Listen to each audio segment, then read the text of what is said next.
Əgər uşağında heç bir problem yoxdur sözünü mən deyirəmsə, deməli o fizioloji haldır. Ona görə mən heç bir problem yoxdur. Narahat olmağa əsas yoxdur. Amma yox, mən məsələn birdən yanımda olan uşaqlar birdən fikir deyir, doktor, siz bəzən olur ki, içə basmanı baxan kimi 2 dəqiqənin içərisində həmən heç bir problem yoxdur deyib yola salırsınız. Hətta valideyn razı olur ki, bizi başından getdi. Başından oldu ki, baxmamağın dərdinə belə bir sözlər də deyir. Bəzən də olur, siz 40 dəqiqə uşaqdan məşğul olursunuz, bir uşaqdan.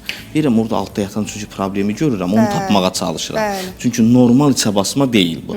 Ona görə deyirəm, içə basmaların hamısı müayinə olunmalıdır vaxtında. Nə zaman gətirsələr, 3 yaşındadılar, 5 yaşındadılar, gətirsinlər, müayinə edək. Amma altında bir yatan səbəb yoxdursa, mən heç bir problem yoxdur, çıxıb gedin deyəcəm o valideynlərə. Amma yox, mən bunları çanaq rentgenindən əlavə digər müayinələr eləyirəm və mən reabilitasiya məsləhət görürəmsə, deməli bu, çünki həqiqətən biz yetişkin insanlarda belə ayaqlarını, necə bəzən bir uşaqlar belə çölə basaraq da var.